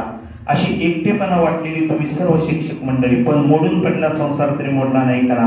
पाठीवरती हात ठेवून नुसते लढ म्हणा म्हणणारे आबा तुमच्या सोबत होते. आबांनी सांगितलं इमारत तयार आहे तुम्ही तिथे जा. शाळा आबा मुंबई होते. मुंबईमध्ये असताना आबांनी त्यांचं काम त्या ठिकाणी चोख केलं. पाठीवरती हात ठेवून लढ कुणीतरी लागतं चल पुढं कोणीतरी लागतं चल. आज जगताप सण आल्यानंतर मी पाहत होतो तुमच्या सगळ्या आपल्यात एक हसरं व्यक्तिमत्व म्हणजे ते हसतच आले होते हा चेहरा हसरा आहे त्यांचा. हो जगताप सर आल्यानंतर बोलल्यानंतर सगळे कुणीतरी असं लागतं. अरे वा जगताप सरांना शेलर सरांना पाहिल्यानंतर मनाला आनंद होतो. आणि काय माणसं अशी तो आला बघ थोडस पाठीमागे जातात अशी सुद्धा माणसं काय असतात वाढ बदलणारी.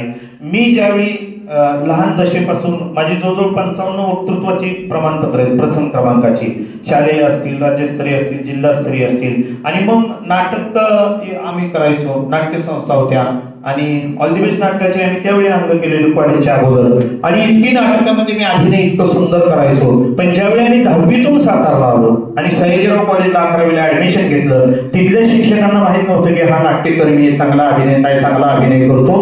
आणि ज्यावेळी कार्यक्रम होता स्नेह मेळाव्याचा त्या स्नेह मेळाव्याच्या कार्यक्रमाला त्या ठिकाणी सुंदर असं छत्रपती शिवाजी महाराजांचा आणि अफजल खानाचा प्रसंग होतो असं ते नाट्यछटा बसवायची चालली होती आणि मला त्यात घेतलं नाही. माझा ग्रुप होता जम्मू होता. आम्ही सरांना पाटील सर म्हणून होते त्यांना जाऊन भेटलो मराठीचे सर हा चांगला अभिनय करतो तुम्ही का घेतलं नाही. अहो सर मी फोटो उद्या आणून दाखवतो आमच्या गावात आम्ही नाटक करतो सगळं करतो. गुजर तू अभिनय करतो पण तू खूप द्वार आहेस हे सुद्धा मला कळलेलं आहे. तुला मी माझ्या मग आम्ही ज्यावेळी शाळेत आलो त्यावेळी पाटील सरांनी ते बाहेर मैदानामध्ये चर्चा चालू होती. एक फोटोग्राफर आला होता आणि त्याला त्यावेळी 2000 रुपयाला फोटो ठरवला होता की मोठं 30x40 ची प्रिंट करायची होती. त्या नाटकाचा फोटो काढायचा होता अफजल खान आणि शिवाजी महाराजांच्या युद्धाच्या प्रसंगाचा आणि माझ्या डोक्यात तो फोटोच बसला. एवढा फोटोग्राफर बोलवलाय एवढं नाटक होणार आणि तो फोटो शाळेच्या शोकेस मध्ये आत लागणार आहे भिंतीवर तिथे आणि त्याच्यामध्ये मी नसणार आहे म्हणजे काय. मला ती एक चिडच बसली. सारखं सरांजवळ या सरांकडून शिफारस त्या सरांकडून शिफारस तरी मला नाटकात घेत नव्हते. शेवटी तालीम सुरू झाल्यानंतर आम्ही दंगा घालायला सुरुवात केली. तालीम सुरू झाली की दंगा व्हायचा कोणाला तरी आम्ही दवडून ठेवायचो नाटकातल्या आणि मग शेवटी शिक्षकांचा मला कॉल आला पाटील सर म्हणजे गुजर तुला आम्ही नाटकात घेतलंय. मला आनंद झाला. जास्त आनंदित होऊ नको सर काम काय देणार आहे तुला शिपायचं काम देणार आहे मावळ्याचं काम. सर कुठल्या मावळ्याचं मी काय बोलायचं काय नाही म्हटलं युद्ध झाल्याचे जे मरून पडतात त्या मरून पडलेल्या मावळ्याचं काम करायचं. सर मरून पडलेला मी पडलो तर माझ्या डोक्यात आलं सरांनी जसं मेंदू मध्ये मी फोटो नसणार आहे मरून पडलो म्हणजे काही आधार दाखवायचा होता तेवढंच फोकस करायचा होता. सर ऐका काहीतरी दोघांच्या जवळ उभं राहण्याचं काम मला नाही अजिबात नाही तुला तिथं उभं करणार नाही. शेवटी त्या ठिकाणी तालीम सुरू झाली. ज्योतिराव मुर्णे कोऱ्याचा झाड मुलगा होता त्याला अफजल खान केलं होतं आणि मग त्याची ती एंट्री असायची आणि तो वकिलांना विचारायचा कृष्णाजी कुठाय तो शिवाजी कुठाय तो शिवाजी कुठाय तो शिवाजी आणि पुढेच जायचं आहे. सर म्हणजे असा का करतो म्हणजे त्याची मैत्रीण 2 दिवस आली नाही त्यामुळे तो पुढे जाणार नाही. तिला पुढे बसतो म्हणजे त्याच्या डायलॉग पुढे लागते.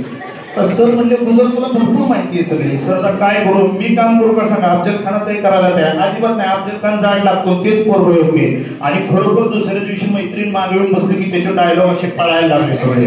गुजर म्हणजे परत अवघड आहे गणित हे सगळं. आणि शेवटी नाट्यछटीचा दिवस उगवला. ते सगळे शिक्षणाधिकारी साहेब आले होते आणि सगळे बसले होते. हॉलला कार्यक्रम होता त्यावेळी आणि तो फोटोग्राफर आला. ते 3 पायाची दांडगी त्याच्यावर कॅमेरा चादर वरून घेतलेली. माझं त्या फोटोग्राफरकडे सारखं झालं होतं काय करायचं या फोटोमध्ये आपण नसणार आहे. तेव्हा काहीतरी घडव मला त्या फोटोमध्ये यायचंय बरं का बस फोटोमध्ये मी आलो पाहिजे पण जायचं कसं. आणि ज्यावेळी अफजल खानाचा प्रवेश होतो शामियान्यामध्ये छत्रपती शिवाजी महाराजांना असं ते स्टेजवर दाखवलेलं होतं आणि गेल्यानंतर तो अफजल खान पुढे विंगेत जाईपर्यंत सरांनी मागणं त्याला लात मारली तसं ते तोंडावर पडलं. म्हणजे सर गाव एवढं चांगलं सुरू झालं अर्धा 10 टक्का लात मारली गेलंय ते गेले तलवार इथंच विसरून गेले. म्हणजे आता शिवाजी महाराजांवर वार कसा करणार ते म्हणजे अवघड झालं तरी आणि ते खाली पडलो होतो पुढे आणि मी म्हणलं सर ऐका मी तलवार देतो लगेच येतो. नाही नाही तुझं नंतर काम आहे. सर ऐका मी विंगेतनं जाऊन तलवार गुजर लगेच येशील का? सर लगेच येतो, तलवार देतो. मी तलवार घेऊन गेलो, त्याच्या मागं केलं ते चिडकं होतं पोरग झाड तुडजी होती राम. आणि त्याला वाटलं मीच ढकललं. तो रागात शिवाजी महाराज राहिल्या बाजूला माझ्याकडे रागात मी खान साहेब आपकी कट्या आपकी कट्या आपकी कट्या. त्याने इकडे सरांनी असं लावणं केलं, त्याच्या ध्यानात आलं. त्यानं कट्यार घेतली आणि आई राजे मिली रामको आणि ते दोघं असे भेटायला आले. शिवाजी महाराज बिछवा घालला आणि फोटोग्राफर तयार होता. सर विंगेतून हाक मारत होते, गुजर बाहेर ये, गुजर बाहेर ये. नाही सर नाही, हा गुजर आता फोटो काढल्याशिवाय बाहेर येणार नाही. फोटो निघाला आणि मी त्या फोटो मध्ये आले. आजही गेला तर आतल्या बाजूला फोटो आहे, थोडासा काळा चेहरा दिसतोय पण मी आहे त्याच्यामध्ये, त्याचा मला आनंद आहे. सांगण्याचा भाग एवढा आहे. मी एकच सांगेन, नेहमी डोक्याने विचार करू नये, कधी भावनांना वाव द्यावा आणि असुसलेल्या डोळ्यांना स्वप्नांचा गाव द्यावा. आज हा स्वप्नांचा गाव या ज्ञान भारती आणि गोकुळ शाळेच्या माध्यमातून तुम्ही सर्वांनी विद्यार्थ्यांना देणं ही गरज आहे. मी एकच सांगेन तुम्हाला जाता जाता, एक भारतीय माणूस रस्त्यात काही माणसं मिशा वाढवायची, आता मिशा जास्त उठपत नाहीत माणसं, फेटे सुद्धा घालायची. फेट्यात सगळी केस होती पिकलेली होती पण फेट्यामुळे झाकून गेलेली होती आणि मिशा मात्र त्यांना काळी कुळकुळीत कलप लावून रंगवलेली होती. 1 फूट लांब अशी आकडेबाज मिशा. काय अमेरिकन माणसं होती, पर्यटनाला येतात, त्यांना जरा याची मिशा बघून अप्रूप वाटलं आणि तो समजता अमेरिकन माणूस म्हणजे नो झंझट सटा व्हॉट इज दिस, हे काय मिशीकडे बघून म्हणला. त्याने नीट सांगावे, महाराष्ट्रात होतं जाते दिस इज माय अब्रू. व्हॉट इज मीन बाय अब्रू? अब्रू म्हणजे काय? दिस इज इंडियन मॅन अब्रू, भारतीय. आता ते अमेरिकेतलंच होतं, वेगळं काय दिसलं, give me 1 piece of your अब्रू, तुझ्या अब्रूतला एक तुकडा मला दे. आता हा म्हणला फुकट मिळते का भारतीय माणसांच्या अब्रू? गिव्ह मी $1,000, $1,500 दे. पण अब्रू आता मिशीनला केस द्यायचा म्हणजे काय? पंचायतच आहे. पण महाराष्ट्रातला होता जाती होतं, पैसे मधून खिशात ठेवले, डोक्याचा फेटा काढला, सगळी केस पिकलेली होती. एक पिकलेला केस उघडला, take it easy, this is Indian man अब्रू. त्यानं ते पिकलेला केस बघितला, मिशीनच्या केसाकडे पाहिलं, काळा, दिस इज चिटिंग, हे फसवणूक आहे. आपलं काय ठरवतं? अब्रूतलं तुकडं तुम्ही डोक्यात काय देताय? म्हणलं अजिबात फसवणूक नाही. तुमचं गाव अमेरिका, शिक्षण BSc, पण अमेरिकेत सोन्या चांदीची दुकान असतात, करोडो रुपयाची असतात. त्याला बाहेर काचेचं शोरूम असतं का? लाखो रुपयाची नुसती शोरूम असतात.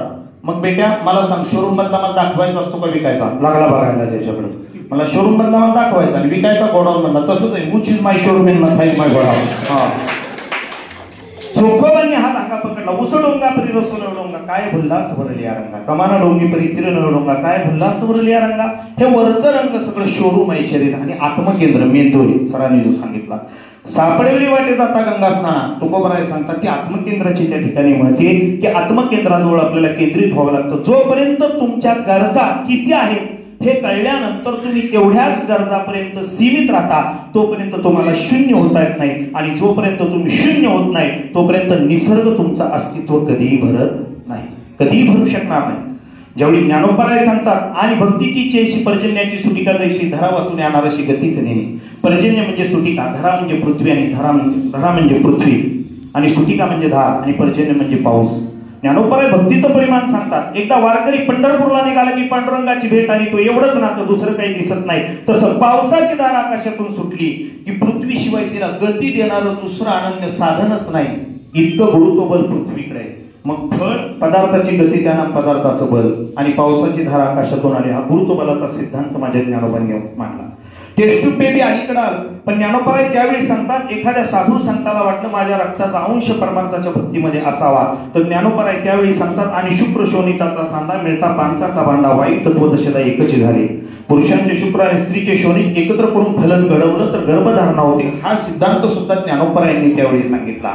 आणि म्हणून ज्ञानोबारायांच्या परिभाषेत सांगावं तर म्हणून जाणते न पूर्वजी जेते निकृतकारी होईजे जैसे मूळ सिंचन सहजे शाखा पल्लव संतोषती.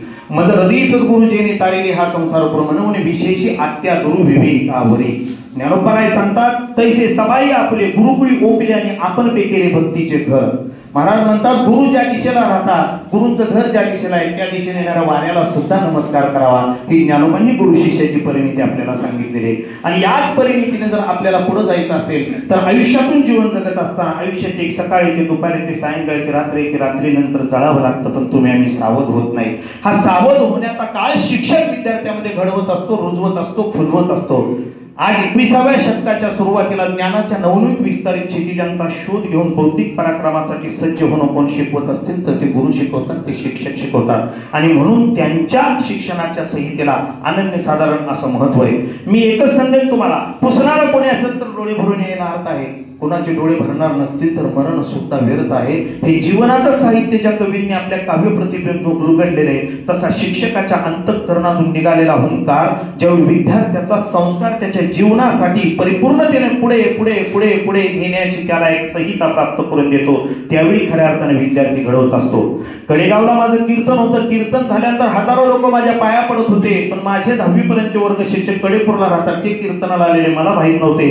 हजारो लोक माझ्या पाया पडत असताना अचानक माझे वर्ग शिक्षक मला दिसतात आणि माझ्या पाया पडणाऱ्या लोकांना बाजूला सोडून मी त्यांच्या पाया पडतो. हा खऱ्या अर्थाने शिक्षकांचा गौरव असतो. सगळी लोक पाहतायत, महाराज अहो हे आमचे गुरुजी, हे आमचे गुरु आहेत. म्हणून गु म्हणजे बुद्धद्वार मनावर उदय, तिथे अंधार आहे, आणि रू म्हणजे आत्म्याचा प्रकाश आहे. प्रपंचाच्या मोहाच्या विषयाच्या अंधारातून जो परमात्म्याच्या प्रकाशाकडे घेऊन जातो तो खऱ्या अर्थानं गुरु आहे. आणि तीच आपली संहिता आहे, तीच आपली आचारसंहिता आहे, आणि त्याच पद्धतीने आपण पुढे गेलं पाहिजे. आज ज्ञान भारती माध्यमिक विद्यालयाने गोकुळ शाळेच्या माध्यमातून आबांनी, संचालकांनी, शिक्षकांनी, शिक्षकेतर कर्मचाऱ्यांनी हा जो संपूर्ण खटाटोप या ठिकाणी उभा केलेला आहे, त्या खटाटोपाला येणाऱ्या काळामध्ये एक सुंदर असं स्वरूप प्राप्त व्हावं याच्याकरता मी एक तुम्हाला सांगतो. अश्रूंची झाली फुले नाटक तुम्ही ऐकून असाल. मी नाटक करायचं त्यावेळी हे नाटक आम्ही लहानपणी केलेलं होतं.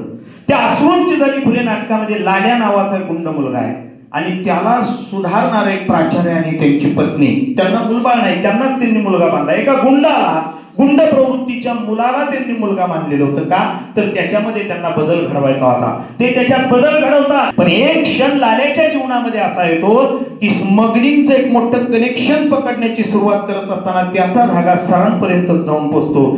ज्यांनी मला माणसात आणलं, ज्यांनी मला संस्कारामध्ये उभं केलं, तेच माझे सर आज असंस्काराच्या वेलीमध्ये अडकलेले, आणि जन्मापासून या असंस्काराच्या वेलीमध्ये असणाऱ्या माझ्या सरांनी माझाच संस्कार कसा काय फुलवला याचं कोडं त्या लाल्याला पडलं. आणि लाल्या त्यांना पकडण्याकरता त्यांच्या घरी गेला, आणि लाल्याची आई म्हणजे सरांची पत्नी त्याला म्हणते, लाल्या अरे आम्ही तुला आयुष्यभर खायला घातलंय, आम्ही तुला घडवलंय, आम्ही तुला मोठं केलंय, आज ही खाकीवरती घालून आलेले असते आमच्या उपकारामुळे, आणि आज तू सरांना पकडण्याकरता आलेला आहे. हो मी सरांना पकडण्याकरता आलेलो आहे. अरे लाल्या लाल्या मी तुला मोठं केलंय, पोलिसांच्या तावडीतून अनेक वेळा मी तुला सोडून आणलेले, अनेक वेळा मी तुला जामीन दिलेला आहे, अनेक वेळा मी तुला मोकळे केलेले, अनेक वेळा पैशांची मदत केलेली आहे, माझ्या घरात माझ्या मुलासारखा राहिलेला आहेस तू, रोज आम्ही हाताने करून जेवायला तुला घातलेलं आहे. लाल्या आज इन्स्पेक्टर सुद्धा माझ्यामुळे झालेला आहे, 1 लाख रुपये भरले त्यावेळेस तुझी नोकरी सुरू झालेली आहे. ऐक लाल्या मी तुला उभं केलेले, तू मला पकडणार? हो सर मी तुम्हाला पकडणार, कारण तुम्हाला पकडणं हाच संस्कार तुम्ही मला दिलेला आहे. वाईट प्रवृत्तीला चांगल्या प्रवृत्तीने छेद देणं हा तुमचाच संस्कार आहे, आणि म्हणून मी तुम्हाला हातकडी घालतोय. आणि लाल्यानं सरांना हातकडी घातली, आणि हातकडी घातल्या बरोबर लाल्या सरांच्या पायावर कोसळला. सर, आणि त्यावेळी सर म्हणतात, जिंकलास लाल्या, जिंकलास. बस माझी वाईट प्रवृत्ती मला इथं कामाला आणायची नव्हती, तर मी ज्या चांगल्या प्रवृत्तीनं तुला घडवलं त्याच्यात मी आज जिंकतोय का ते मला पाहायचं होतं, आणि मी जिंकलो रे लाल्या. आणि त्यावेळी लाल्या म्हणतो, सर नाही सर तुम्ही जिंकला सर, पण मी हरलो. सर खऱ्या अर्थानं आज एका स्मगलरला पकडून हा लाल्या जिंकून सुद्धा हरलेला आहे, आणि तुम्ही हरून सुद्धा जिंकलेला आहे. का? कारण आज तुम्ही माझ्या जीवनामध्ये निर्माण केलेला संस्काराचा आनंदाचा अश्रू आज दुःखामध्ये परावर्तित झाला, आणि त्या अश्रूंना आज या क्षणाला सुगंधाची फुले निर्माण झाली. ज्यावेळी इमारत कोसळली त्यावेळी तुमच्या प्रत्येकाच्या डोळ्यामध्ये असणारा अश्रू आबांनी पाहिला, परमेश्वरानं पाहिला, आणि पुन्हा शाळा उभी राहिली. त्या अश्रूची फुले झाली, आणि त्या फुलांचा सुगंध आज आसमंतामध्ये दरवळतोय, आणि त्या सुगंधाचे आम्ही सगळे भागीदार होतोय. थांबतो.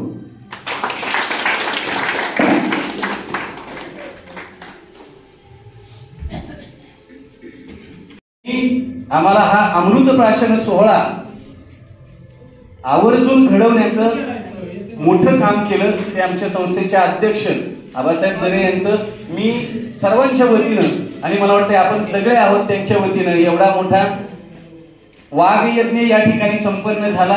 कौतुक सोहळा तर आहेच, पण या कौतुक सोहळ्याला आपण जे वक्ते या ठिकाणी निमंत्रित केले त्याबद्दल आपले मनापासून सर्वप्रथम आभार व्यक्त करतो.